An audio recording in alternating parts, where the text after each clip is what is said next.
A few years ago, a bus driver in Seattle named Marcus made headlines, not for any heroics, but for noticing people. Every day, he would watch passengers board his bus. Many were his regular passengers, and most of them, eyes glued to their phones. He noticed they avoided an older woman who was also his regular passenger she was in a frayed coat, often muttering to herself. One icy morning, Marcus saw this elderly woman shivering and handed her his own thermos of coffee. She stared at him, then whispered, "You are the first person who has looked at me in weeks." Turns out she wasn't crazy, just a widow grieving her son, quietly unraveling. Marcus didn't fix her life. He just saw her, and in that moment, he glimpsed eternity. That's the scandal of today's gospel. Jesus says the final exam of faith isn't theology or piety.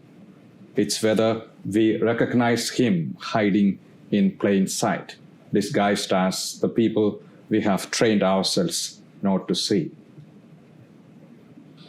Why would a shepherd separate sheep and goats, as we heard in the gospel? The two species are similar, but behave very differently.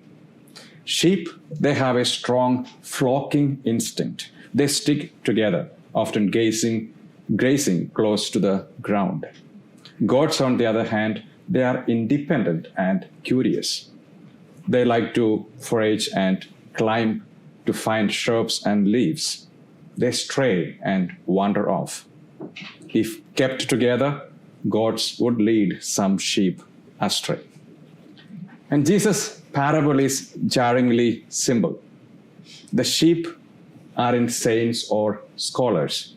They are ordinary folks who stuck together, who gave a sandwich to a quietly co-worker, sandwich quietly to a co-worker who was laid off, or who drove a sick neighbor to chemo, or listened to a teen who felt invisible.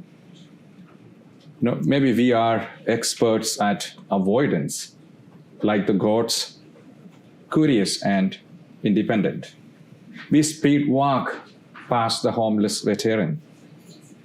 We silence the coworker venting about their marriage, or dismiss often the kid labeled as troubled. But Jesus says, "That's me. That's me." And Jesus' criteria for heaven are shocking. Food, water, a visit, no grand gestures. Why? Because love isn't a spectacle, it's a habit. We have heard examples of a teacher who cared about a student who slept in her class daily. Instead of scolding, she asked, "Rough nights?" Yeah, the boy confessed that he cared for his siblings while his mom worked nights. The teacher started packing 2 lunches, no fanfare, just ordinary sandwiches. That's the gospel today. Small acts that whisper, I see you.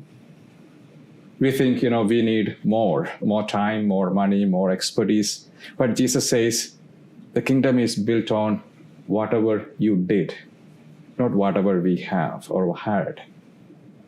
Maybe a text to a lonely friend, a pause to thank the janitor, or letting the exhausted mom cut you in line.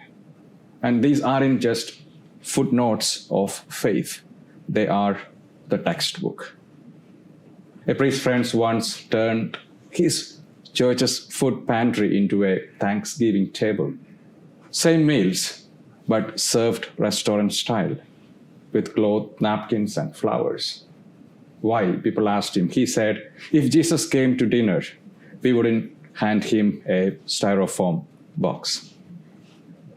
That's the heart of the gospel today. The least of these, Jesus says, they aren't a project. They are Jesus in a wig and sunglasses, testing often our sight. The addict, that's him. The refugee, yes, him again. The annoying relative, yes, still him. So here is your holy homework for today. Notice one person the world ignores, not with pity, but with curiosity.